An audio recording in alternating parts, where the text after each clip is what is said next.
distinguished guests, dear colleagues, welcome to the Roundtable Inequality and the Climate Emergency, Transforming Activism, Politics and Visions of the Future. We have organized this panel together with my colleague Tuklin Nguyen Wu, whom I would like to thank a lot.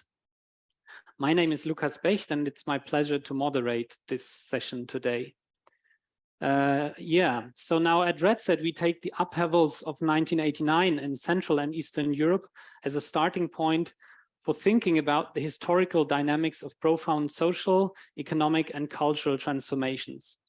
In doing so, we also try to relate this to comparable developments in and interactions with other regions and historical periods of change. The economic reforms in post-socialist states after 1989 started from the assumption that rapid economic growth was to be achieved at the price of social hardship and inequalities, because, so the promise went, at the end of the day, everyone would be better off. This promise, as we now know, actually led to many frustrations in post-socialist countries during the 1990s. But there was also a parallel development already underway. As, for instance, in 1992, the goal of limiting global greenhouse gas emissions was put into a concrete political form of the United Nations Framework Convention on Climate Change, signed by 154 states in Rio de Janeiro. This marked an important moment in the longer historical process of building awareness and political will to address the challenges of global warming and environmental damage. It was also a moment of acknowledging that the stability of life on the planet is fundamentally threatened, and to both mitigate and adapt to the ongoing changes, new forms of politics, sociology, thinking, and living would need to be worked out. How those two transformations, the one after the year 1989 and the nowadays so-called green transformation, are intertwined is an interesting question for historians and social sciences, which is far from being answered.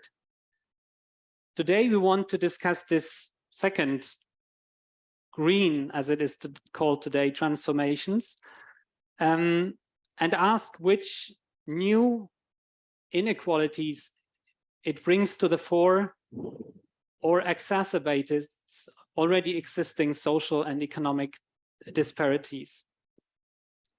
It's a transformation in which we are probably already rather at the beginning, but I'd be interested in hearing what the panelists think about where we are at in this transformation.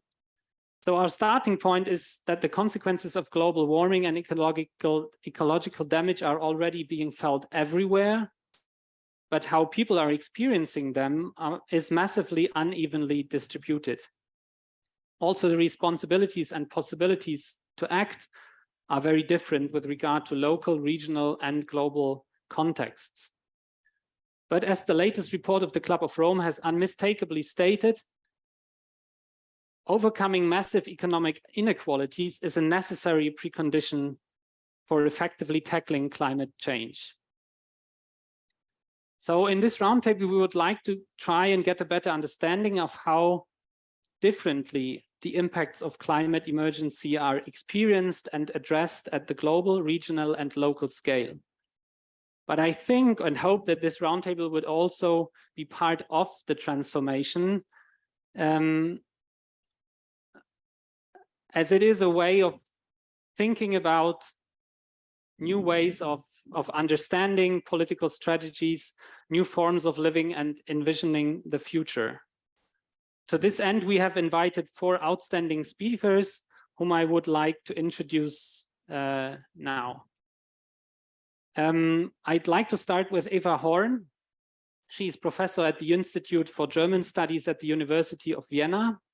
Her research interests include the cultural history of the climate, the Anthropocene, and catastrophic imaginations.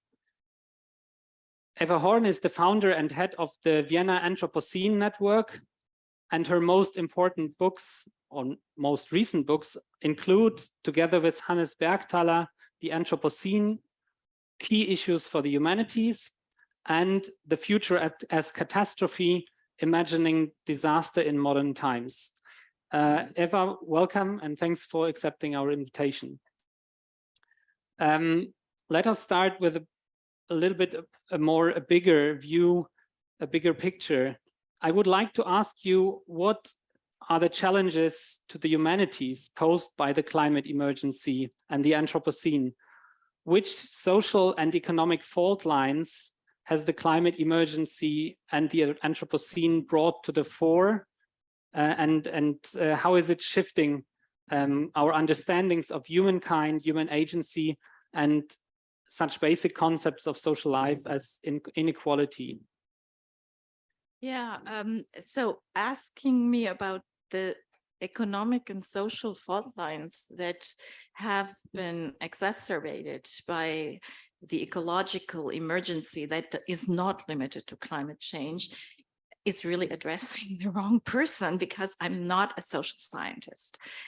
What I can see is taking my personal point of departure from this concept of the Anthropocene is that I think we have to, in the view of this very multifaceted ecological crisis that comprises climate change with all its consequences that are very manifold, species loss, the changing of landscapes, the changing of water cycles and water availability, is that we, first of us, thinking as a historian or as a philosopher, to redefine our place in the world, because the world is a different one. And we have to assume responsibility for entities that we never thought we were responsible for, like the quality of the air or something, which is not totally new. Air pollution, for instance, is a topic already in the 17th century, and then is a big topic in the 19th century. But now we have these many frontiers in a certain way, and that also redefines us as humans, as a human community. And this is where your specific topic, inequality, comes in, because of course, with, say, the economic process, you mentioned 1989, you mentioned Kyoto, but when I look back into the 90s, things were so much better, right? What we have seen in the last 30 years is specifically not only environmental degradation, but also an immense divergence of social status, of affluence as opposed to poverty.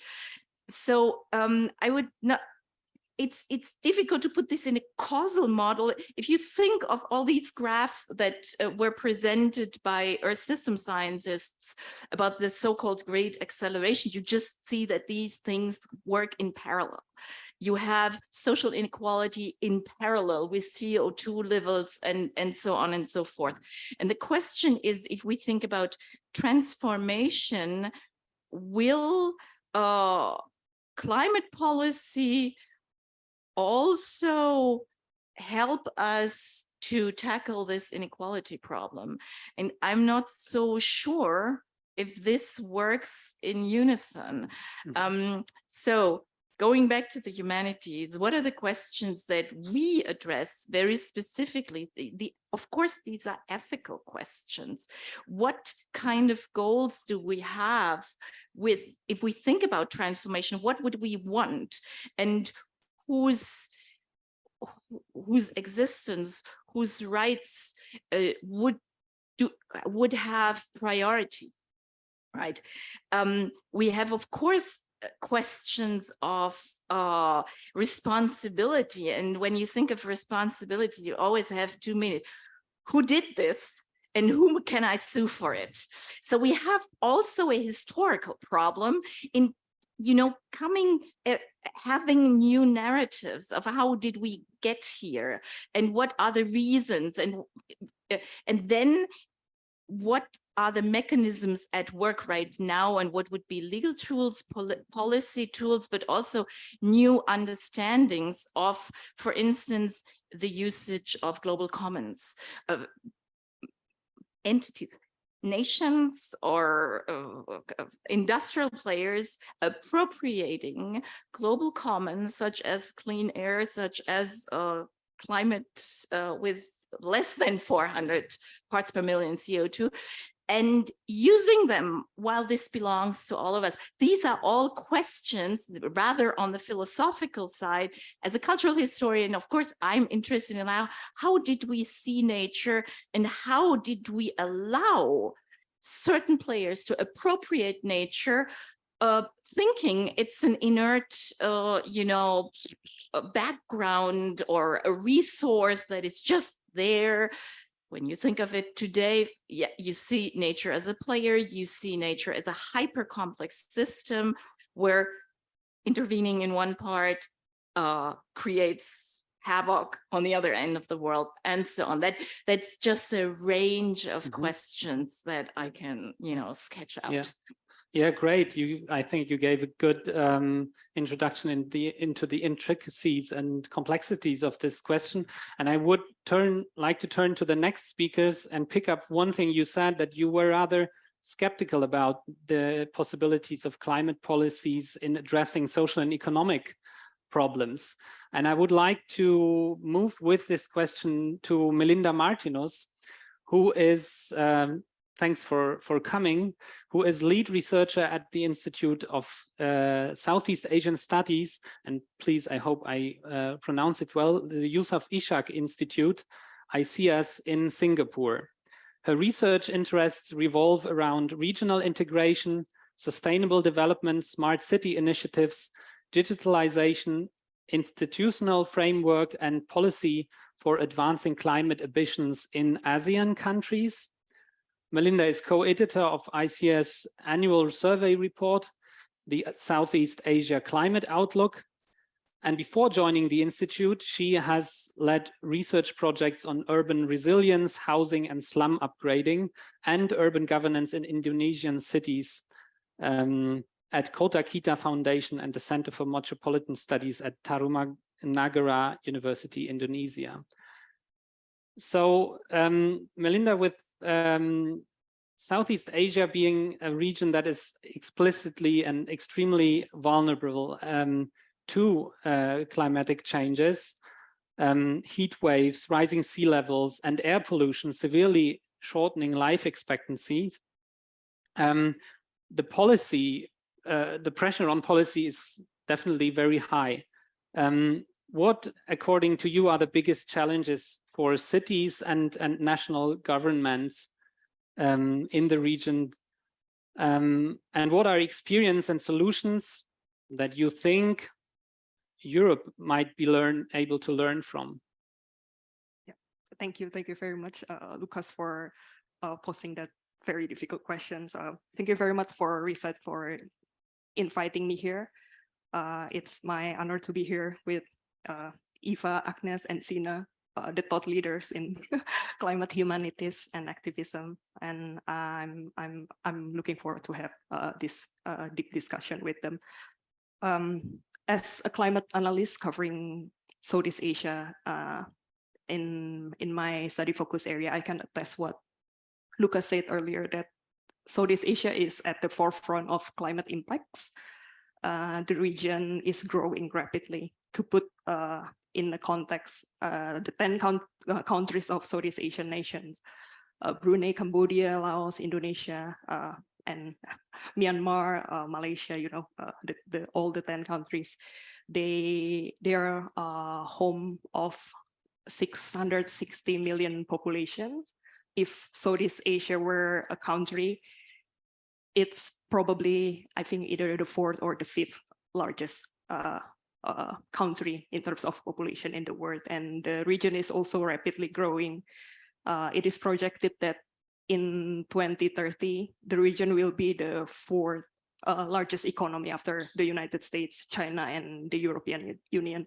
So, of course, in the next coming years, Southeast Asia, with its unrivaled growth, it will drive a lot of carbon emissions. And in addition to that,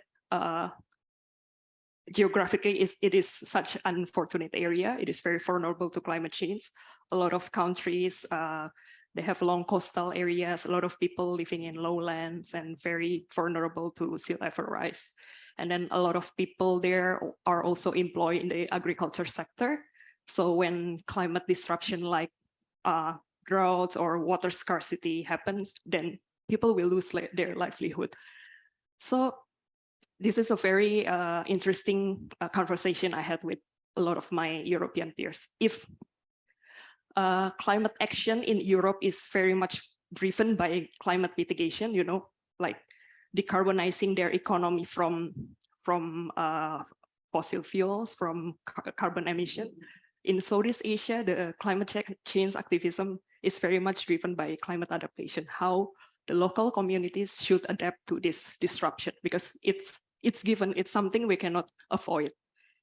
In the Philippines, the typhoon happens quite frequently. In Indonesia, floods happen all the time. In my hometown, like Jakarta, it's something that we cannot anticipate.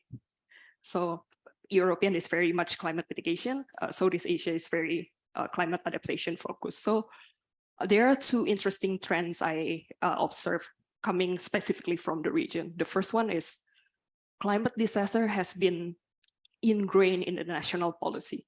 In the Philippines, for instance, the government established this People Survival Fund. It is a fund allocated by the national government to provide localities or cities in the Philippines to adapt to climate change. So the fund is allocated by the national government. Cities can write their proposal and can access the funding to improve their communities' adaptability to climate change.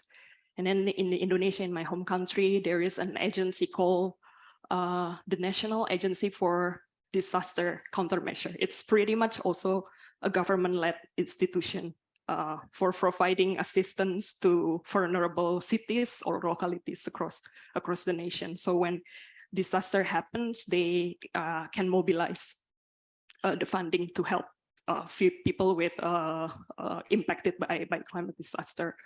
And then what's also unique about Southeast Asia, I've never found this anywhere else in the world, but maybe in Europe you have that. The government is successfully embedding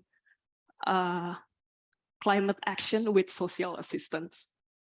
Very unique, very Southeast Asian. In the Philippines, for instance, if you're affected by climate change and your house, let's say, is destroyed by climate change, the government will provide social assistance, giving you cash assistance, which is something that I cannot find anywhere else in the world. The traditional cash assistance, I mean, social assistance we find in the Western countries is very much for providing people to livelihood assistance, like if people lose their job or they're facing hardships like the COVID disruption, the government will provide you that. But in Southeast Asia, because climate change is very much something we cannot avoid, the integration between climate mitigation and social assistance is very, very unique.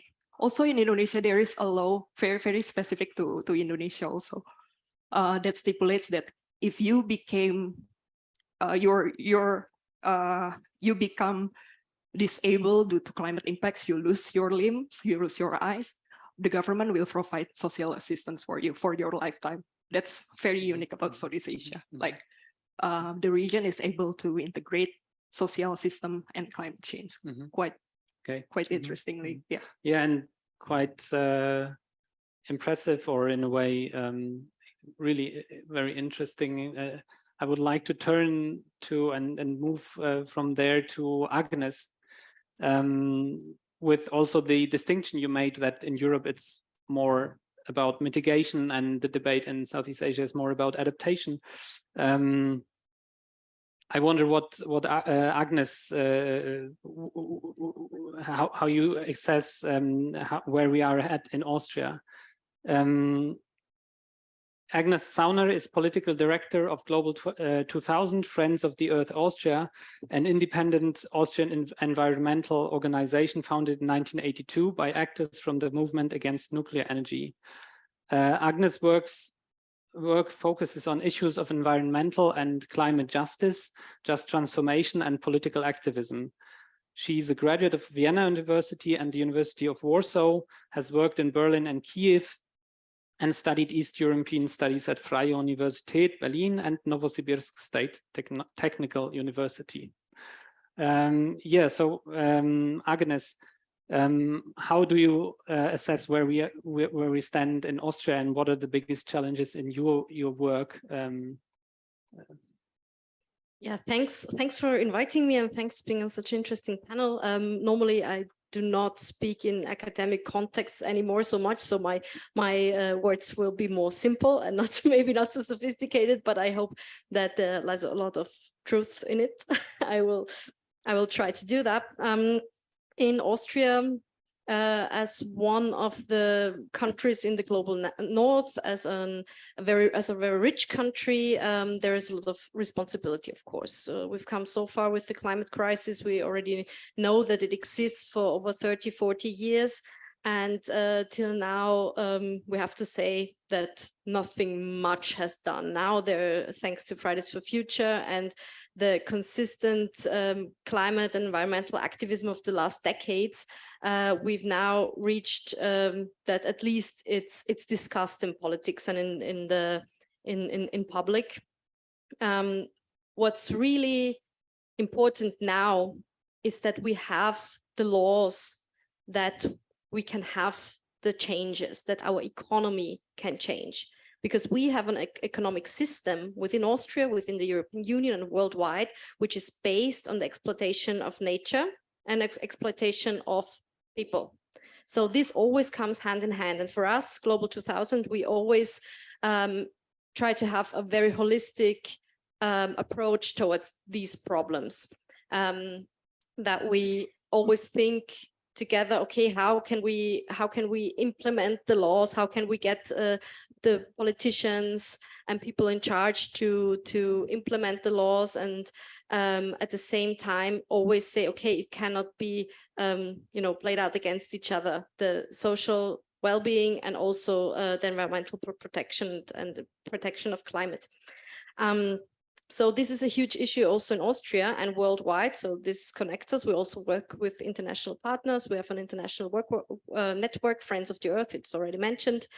And right now in Austria, there are certain laws there's a blockade, Conservative Party is blocking, and now there's Social Democrats, which are now in opposition. They are also blocking just because they can.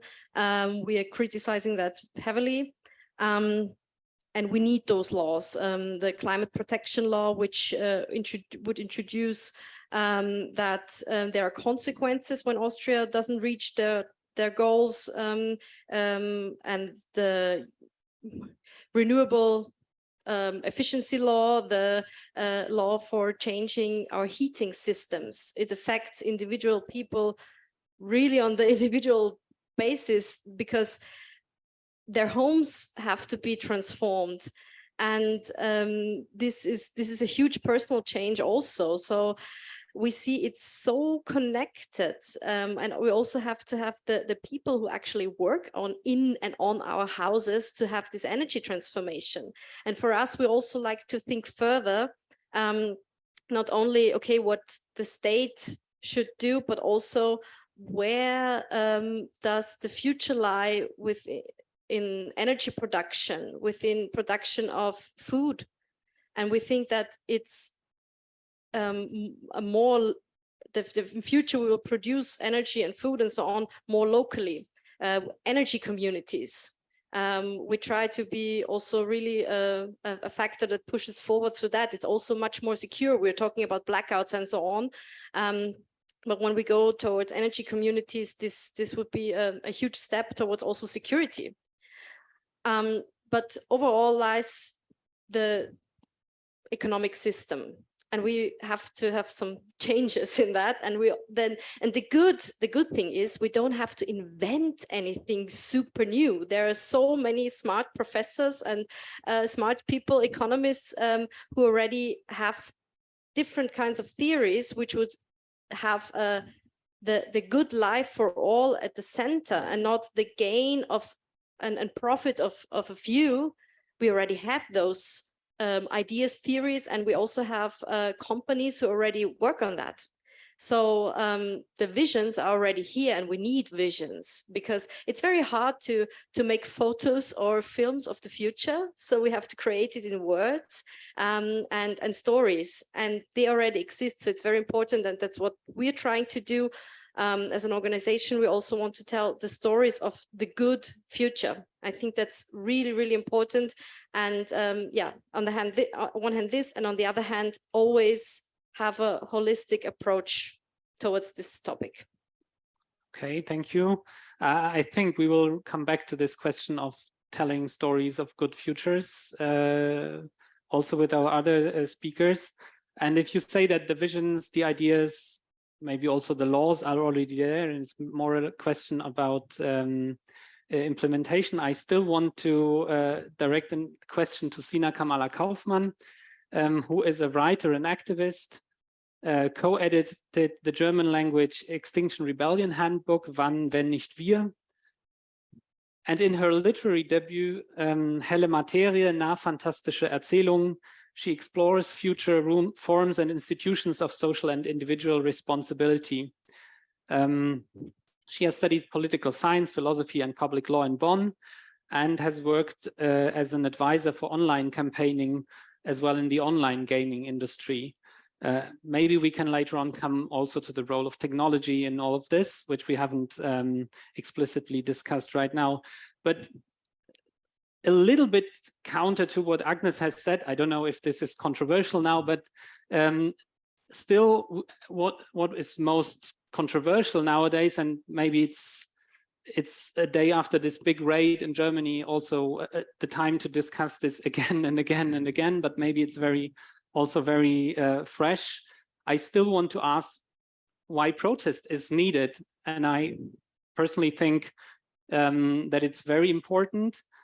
So I want to ask you about how you see the role of protests in shifting policies and creating the pressure we apparently need to shape policies and public awarenesses.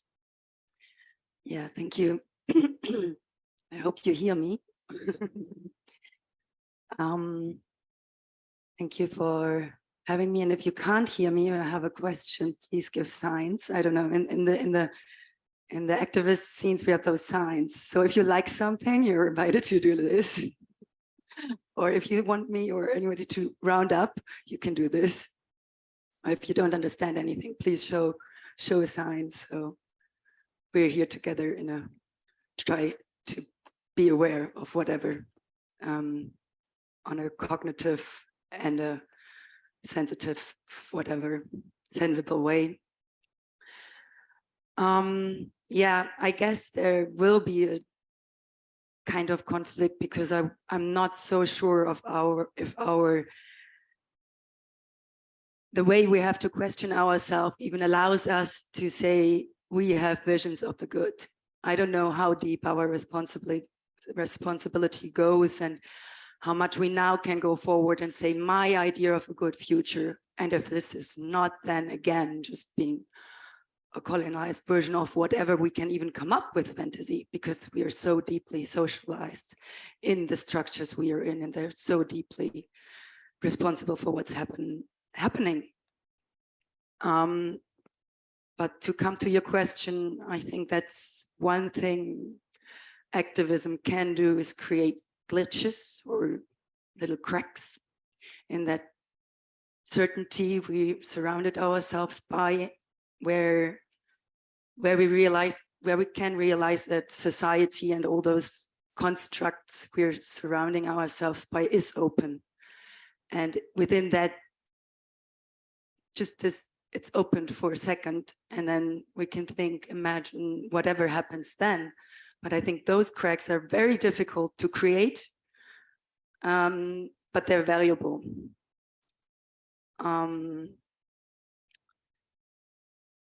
The second thing is that it's about practicing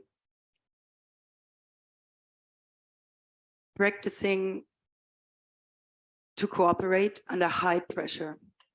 So it's something from a very deep thing we have never learned or experienced, or we're going into other states when we're under pressure, like existential risk, like we know this from trauma or experience this when we're actually in danger.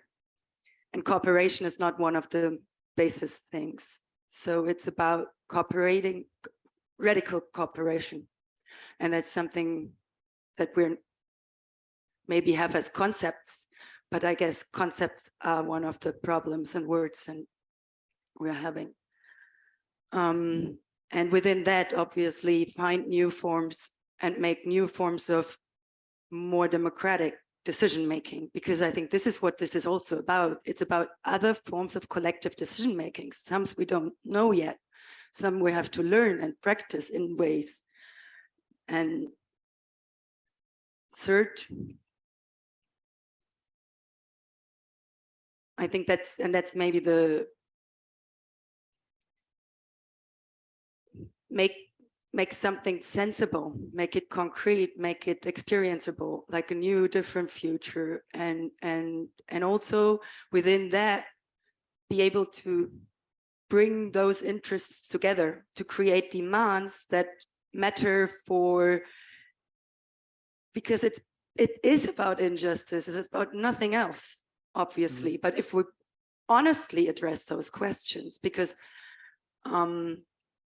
or really go to the root of it. And that's maybe the thing, to radicalize democracy in a way. Maybe that's how to put it. And within that, make some kind of collective will, new accessible, in a new way, form new coalitions, we could say, to bring those interests actually together so they can't be divided or seen as different. But through that, we have to go to the roots, I would say. But that's also something activism can do. And maybe I answered also in an idealized way what activism should do or could do. But that's the three things I would say. I can like summarize it again. It's maybe prioritize, new prioritization of demands in ways, which by then allow new coalitions or new ways of understanding. So connecting and practicing resisting. And as a form of practicing freedom, getting free of all the ways we're feeling connected, to form new connections so that we then can cooperate even deeper and better, and not better, I hate them, better and worse thing. Yeah. Yeah, thank you. Thank you. That I think you see that I'm also kind of struggling to formulate the right questions in this. It seems to me there are quite big issues at stake. As you said, they go to the root, or we have to go to the roots. And then I would like to bring in Melinda again. However, I don't really know how to make a bridge to the hands-on, policy-oriented solutions which you are like encountering, dealing with in your research and your work. But I mean, although it's again simplifying a lot the question of our roundtable, but Sina has just said it's all about injustice. And I wanted to hear from you, how would you try to think of something like a just climate policy or a just transformation, if that word does make sense to you in a way? Yeah, I'll try to bring my experience again on Southeast Asia. I think when the climate discourse probably emerged, let's say 10 years or 20 years ago, there was a movement among Southeast Asian scholars to understand the direct climate impacts to the society, right? For instance, I mentioned earlier that drought or water scarcity will impact rural population who are employed in the agriculture sector, and it definitely will stripe away their livelihood. The rise of sea level will definitely displace the coastal community from their house, and they need to migrate and move away from their live. The discourse was very, I would say, very direct. Like, this is climate change, and then how this impacts our livelihood. But now the discourse is slightly changed. In Southeast Asia now, the way we frame climate change is very, very different from the one we witnessed 10 years ago. Now, actually, our response to climate change, our mitigative strategy, our adaptive strategy, are actually affecting people's livelihood as well. I'll give you one example from my hometown, for example, Jakarta. A couple years ago, the city government introduced a giant seawall project. It's a very massive project, very engineering oriented, and it's very, very expensive. But in order to fund that seawall, the government must collaborate with real estate developer, right, to redevelop the coastal area to protect Jakarta from sea level rise. And then in order to do that, like the seawall, the giant seawall, the government attempted to displace the fisherman community. So it's really the discourse has shifted. Not like climate change is affecting our livelihood, but actually our response to climate change, our adaptive response, is actually affecting the livelihood of the people. Same thing with, again, in Indonesia, in my home country, the government always had this ambition of conserving forests, because Indonesia is such a huge country for forest protection, right? And then in order to do the forest conservation project, the government stripped away indigenous communities' rights to access to cultivate the forest. There are plenty of instances where we find that actually our adaptive capacity, our response to climate change, also perpetuates inequality and social disruption.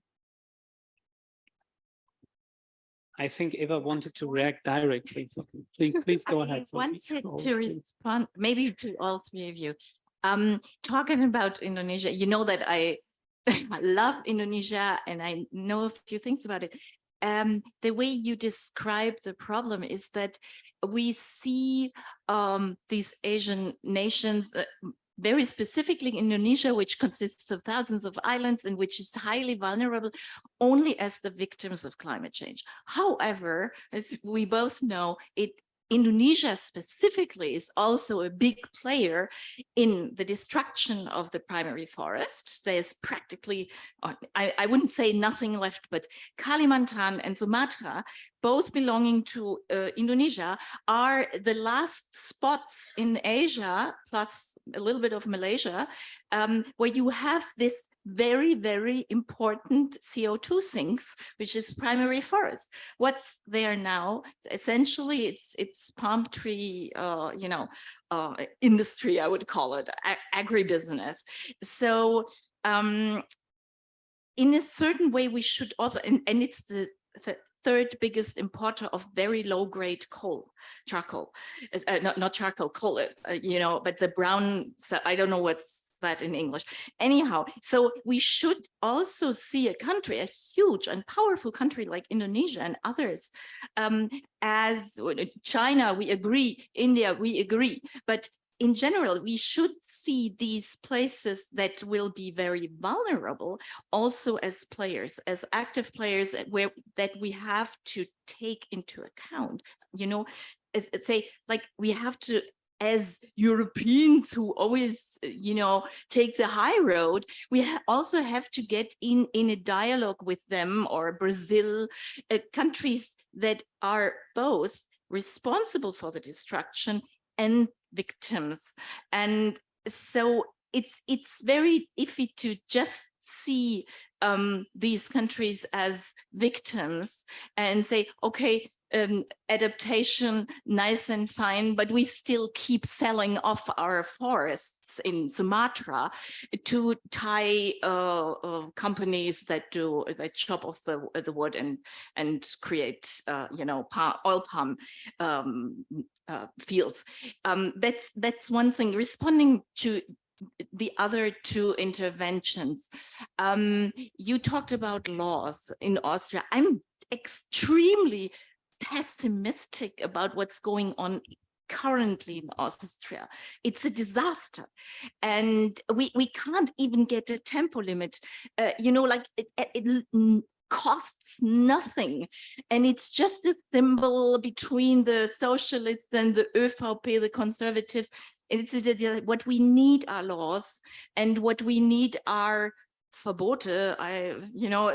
We need limits. You can't do this. We need new products. We need new structures. We need more taxes, and so on. And you use the example of the restructuring of the heating system. Yes, but we don't implement it. The solutions are here, we don't implement it. And that's what makes me really sick in a certain way, that we know what to do. And that goes to Sina, because I've been involved in a couple of discussions about the so-called Klimakleber. And that's when I understood how few people even see the urgency of the problem. They treat you guys as like adolescent lunatics, and that cause traffic jams and whatnot. This is how the protest movement is being seen, and that and even in the newspapers, I mean, the journalists treat the so-called Klimakleber, Extinction Rebellion and stuff as dumbos, who endanger traffic, while these people are the only ones who really react, in my opinion, in an adequate and emotional and disruptive way to the problems that we have. And I don't know, this is rather an outburst than an argument, but in a certain way, I really wonder, what can we do about these 80 or 90% of people who vote and who do not get a thing of what is going on? So, what can we do about that? We cannot change the power distribution where we have almost a third of the population voting right-wing parties that have no business whatsoever to even implement a limit for speed limit on the streets. I mean, what are we talking about? Sorry. No, I think it's good, because after giving Agnes and Sina another chance to react to that as well, I would like to open the floor to the audience and get into a more decentralized discussion. And you're mentioning a very important point, I think, is which is that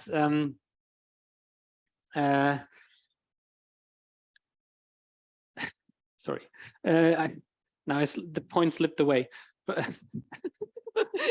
But yeah, actually, the thing is that also I knew that this would come up, that I would feel like we're in a performative contradiction talking about this only here. Yeah.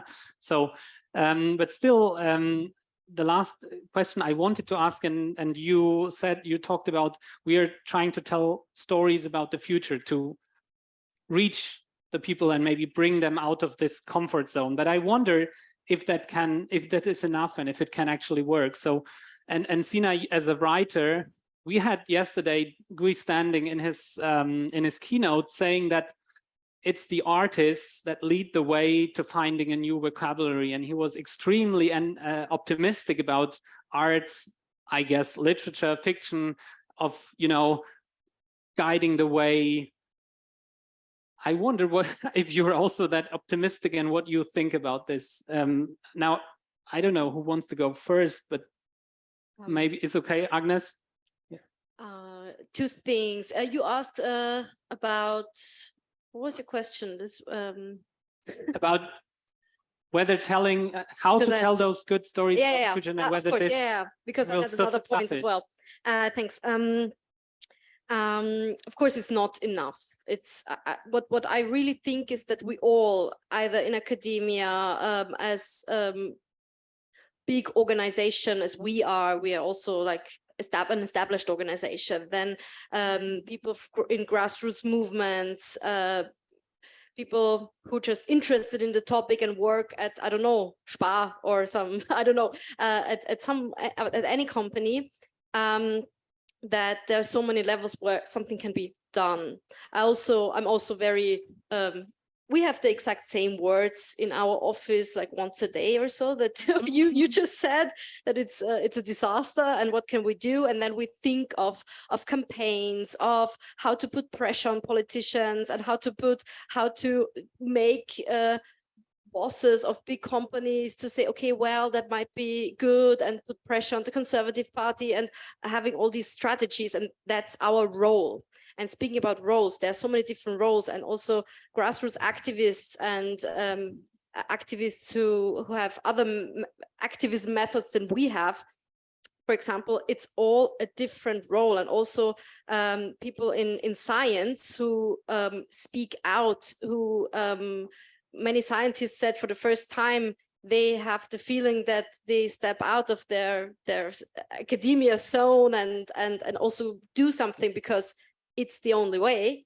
I think all of this has to work together, and we have to be aware of our specific role and of our job, what we have to do. So that's very important. But also, when still, I believe, and we also see that in research, in communication research, to think to address with which story, with which approach, use very difficult words and so on. For us, that works. But I love going to different festivities on the countryside. I love it, and drink beer and talk to the people there. And it's really, really cool because they understand the problem. They want to do something about it, and they have maybe a perspective that I don't have. So I think this, and talking, you said, okay, we can talk about this here, but it's also a part of it, because we get inspired, and then we inspire, go and talk to our relatives, maybe also if it's difficult and uncomfortable. But it worked, for example, when the current Austrian president was voted for, that many people reached out to the relatives, also not in the sophisticated centers, but in the peripheries, and where there's a more a conservative society in general, and it worked. And of course, there's much reason to be really pessimistic, also when we see it worldwide. But on the other hand, what does it bring for us as individual if we are all pessimistic and have a bad life? You know, I mean, and for me, and also when I talk to our activists who are in their early 20s, and it's really important to have a good life and do not harm anyone else with this good life. I mean, not to make weekend trips with the airplane and so on, and get active if you can. And if you can get active, try to be a good person within your family or whatever. So I think that's the approach that helps us on the individual level. So we see there's this whole big political level, and there's the individual level, and I cannot address one without the other. And that's also a big issue. Of course, we cannot say, okay, this is your responsibility, you're individual person, but it's the politician's responsibility, of course. But if I'm not motivated and I'm not trying, okay, this time I don't vote for you because you make shit policies, and then nothing changes. So it's both, and also about democratization, that we can think steps further. We had the Climate Council, which was a huge success. Yeah, let's see. I think they won't get hurt by the Conservative Party, who is in power. But it shows us that these forms of more democratization, also I talked earlier about democratization of energy production and food production. I think this is the future. And that's why, for example, the Chamber of Commerce, the Wirtschaftskammer, it's so afraid of democratization, because then they cannot sit on the lap of politicians anymore and tell them what to do. I mean, for a few companies. And the second point, I will be brief. What you said, Professor, that the countries, or Brazil, for example, with chopping down the rainforest, if we implemented a corporate accountability law, Lieferkettengesetz in German, then the European companies couldn't buy goods from those countries without obligations that the social, the human rights, and the climate perspective have to be okay. And this is now, for example, negotiated on the EU level, and there are good examples on the table. So this thing is not lost, and it's a huge possibility for us. And we will Global 2000 will campaign this from June, and I hope for your support. Good. Okay, that was a strong communique. Sina, you can go on, or do I have to repeat the question, or about the role of writers, on which Gui's standing was very optimistic? Right.